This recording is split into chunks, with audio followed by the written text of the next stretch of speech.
This section of the garden's looking good. And I made another mess because in walking back there I kept hitting my shoulder and stuff off of. So I'm using this as a path here along the back because I figure I'll be able to reach for maintenance into the hedge and everything, and since the hedge has been continually getting out of hand, that will probably be necessary. So then I have this has all got a lot of branches, dead branches and stuff underneath. It'll probably sink down quite a bit as that decays. And then this is a mulberry. I'm hoping I can pollard it rather than let it get huge. I have seen people keep their mulberries pretty short, and that hasn't fruited yet, but I'm pretty dang sure it's a mulberry nonetheless. So we'll see how that goes. It's got a lot of eaten off leaves, which is interesting. I wonder what's eating its leaves. But yeah, hopefully it will fruit in the shade. It's flowered this year, and I'm 99% sure this is a mulberry. You can see the mitten-shaped thing going on. And then I'm kind of hoping that this can just extend a walkway down to my terracing below. So, it's a project. I learned that Y-shaped branches are the easiest for building with, so I pulled some of those out of, there were some weed trees back there as well. There's still a couple more. I should get to pretty quick here. And yeah, we'll see. Then I pulled a couple of them out of here, which you can see. This is probably getting to the point where it can be inferno-style tinder in a bonfire pretty soon, but oof, it's just a lot. I gotta figure out a way to corral branches while they ripen, because I'm forever trimming this hedge, and it is forever a pain in my neck. So there's that. The asparagus is taller than me. I'm 5'5", and it is, let's see if I'm in frame. I am inside this thing. So I have no idea if I was in frame for that. And the lovage, I'm letting it go to seed. We'll see how that does. Cool, right? It is as tall as me. I said it could get up to 6 foot. I didn't believe it. But I did put it somewhere where, in case it actually did, it would be okay. So, we've still got a bunch of really green berries all over this. I would say this is a black currant and gooseberry cross. Oh, look! There is one that is both ripe and pecked. So I guess its season is coming upon us. So the ones that get a lot of sun ripen first, and the picking can take quite a while. I would like to get a proper jostaberry rather than this sprawling monstrosity. Maybe plant a sprawling monstrosity's spawn in a container, because this is really quite invasive. It keeps getting under the path. They don't sell this anymore. This isn't a plant that you can get. It was something on the way to jostaberry while they were figuring out the breeding on that. I got it in the year 2000, before I even had this house. It tells you how hardy it is. It ended up growing up underneath my dad's shed. And I don't know, either he's poisoned it or he still has it. I don't know, either way. Alright, so in here we have a bunch of sow thistle greens and dill. And a couple of, these are calendula, pot marigold, some people call them. Flowers are good in tea. The newer hollyhocks are starting to try to bloom, which is exciting. And I was back in here trying to weed out because a lot of this section is hard to get to. It gets a little weedy. Here's another Saskatoon berry.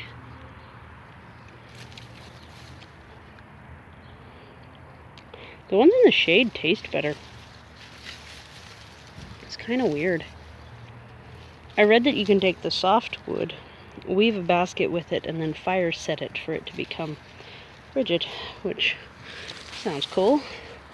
Good thing to do with the saplings. It's a bit hot for my peas to finally be putting out flowers, but I don't know. We'll see how they do. And over here we have the hardy kiwi. Once again, giving it another chance this year because I was about ready to dig the thing out. Normally what happens is these fall off the plant before they're ripe. I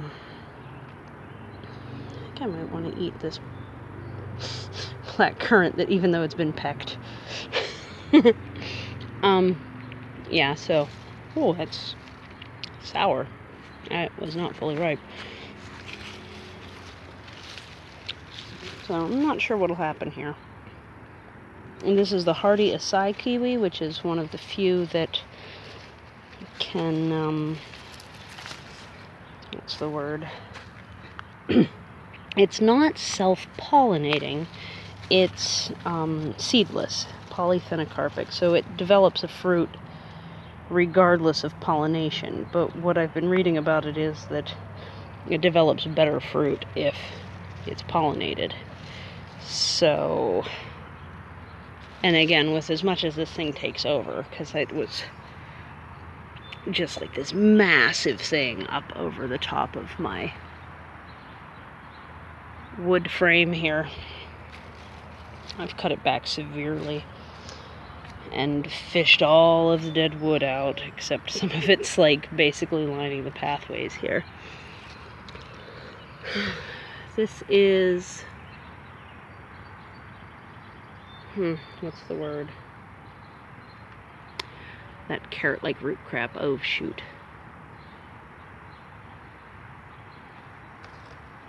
I'm letting it go to seed one way or the other. I'm going to think of the word in a minute. And then I've got a bunch of what I'm pretty sure is straw flower popping up all over the place here. They make these cute tuft balls. And I don't enjoy having this kind of allium anymore just because it's taking over. It's kind of annoying how many of them I have. I'd rather switch to kinds that have flowers rather than little fully developed seed heads already on top. Like this. That's like 1,000 new alliums on every top. And like my garden just loves alliums, so I have trouble growing anything else. You can see all the onions here too. For example, this entire row, like I pulled those all out.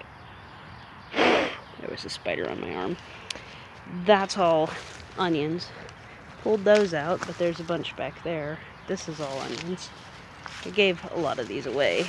Those are all onions. These are, those. And then all along here, this is pointing with the other alliums. This. All of that are also onions. These are the walking onions, the kind that, oh, and then over on that side there's a bunch. Here. there down at the end. Too many onions. The cherry is pretty well done. There's a few left. Oh, I just stepped on some of the onions. There's a few left up in there, but I'm just letting the birds get them. I'm gonna sneeze. Excuse me.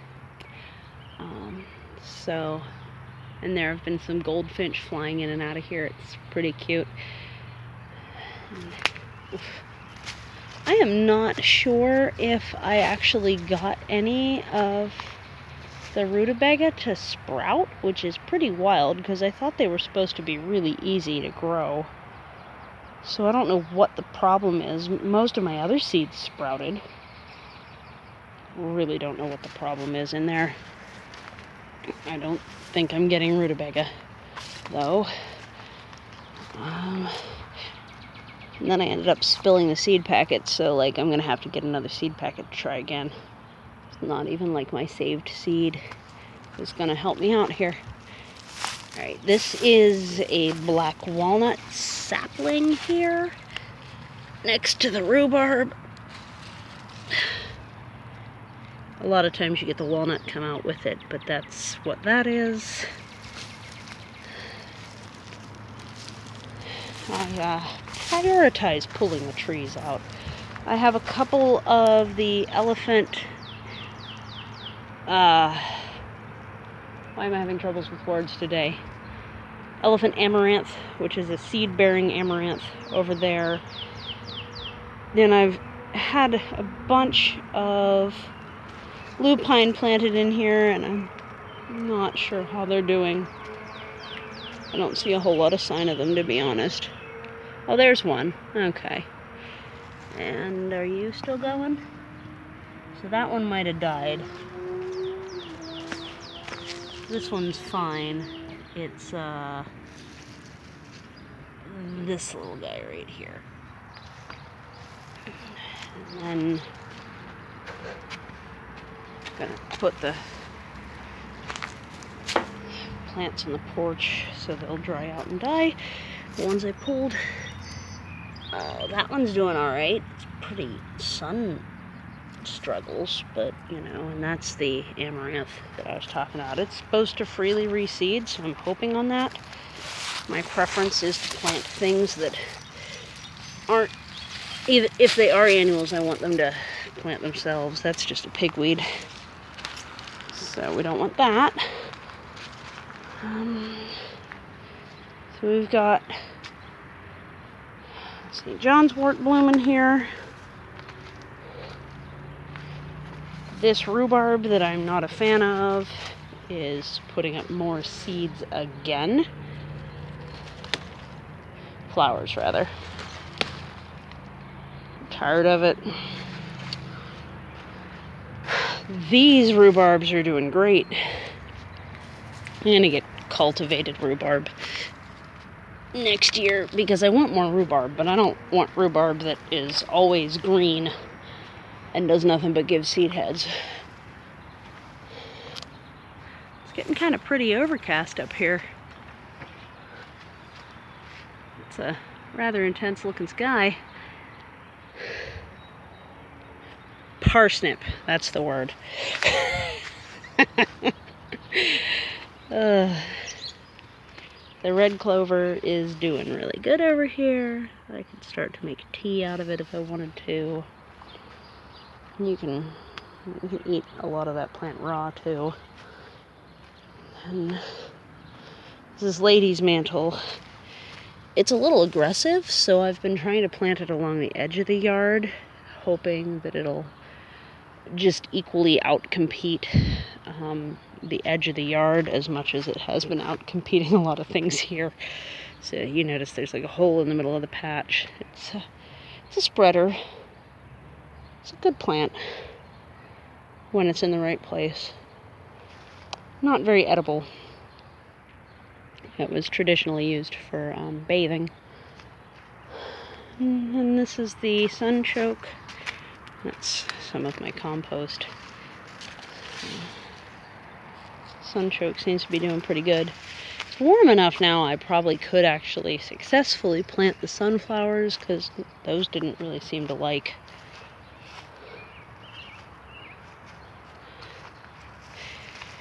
This is a bad plant.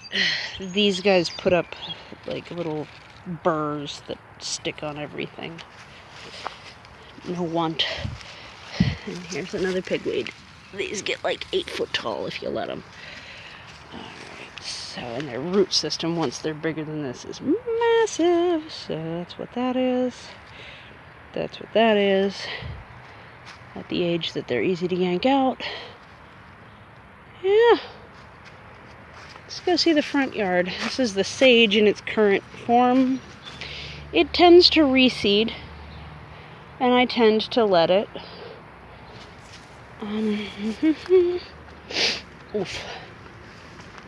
You know, the echinacea have been having these buds for quite a while, but none of them have opened yet. It's very strange to me. Alright, so up here we have this pod, which keeps getting longer and pinker, but hasn't opened. I think it will soon. That's apparently the thing I got from my brother's house is oriental lilies. That doesn't answer the question of what these are. They have a very large crocus-like bulb underground and iris-like leaves, and none of them have bloomed yet. This might be a flower stamen coming up. That'd be good. Yeah, I haven't seen any flowers, but I have probably thousands of them, so, because I dug up one plant and it had all of these bitty littles. So, like, just for example, there were too many to plant, so there's some in a trash can lid here. Yeah. There's a couple of, the elderberry here that I dug out of the middle of the yard as they were traveling. I'm expanding my tarping into this area because I'm tired of caring for a lawn. And then once I can gain access by doing this, there's a tentworm problem right there in the parent elderberry plant, which is currently in bloom. And there's also still a couple of trees, like that is a black walnut there. I don't want a black walnut there, so that's going to have to come out somehow.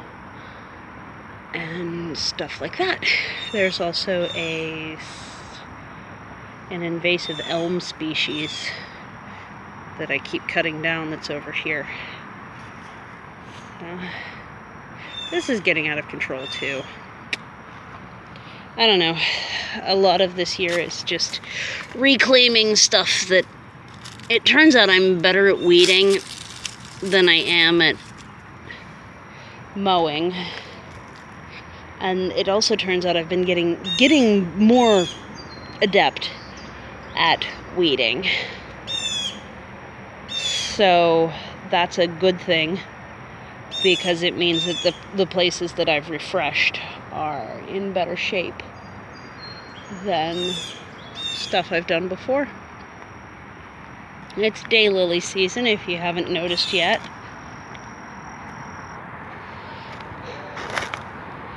Here are some daylilies. Those flower pods are edible. I haven't really bothered with it yet, but I like them, so I should. Yep, that's... And I can see a couple of trees I don't want down there too. Yay, woohoo! I'm gonna... Once I feel confident that this section is dead, I'm going to extend it down over the hill. I think I might leave this interim section alive, because I don't see the invasives in there. I could be wrong. I see a couple of sprigs of the really invasive honeysuckle that's up here, so I guess I'm wrong, but meh, whatever. Yep, that's what we got going on here. Good stuff. And it's apparently starting to be sunset time. The sunset happens over this way. It's fully visible, but from the top of the hill. Oof, tripping on things. My porch is a wreck. Yeah. Someday I'll have a full row of rather robust trees along here. Cherry, plum, sour cherry rather, plum, sweet cherry. That is Joe Pie, and I'd like to put an apple pretty much right next to it, honestly. Not sure if that's a good idea, though. So, I'm thinking about it. And then it'd be nice to have some sort of tree here, too. Old dwarf. Small guys. But they'll get about, at least like this. And that'll be good. So, it is June 16th. Of 2018, and the garden's looking pretty nice. Bye!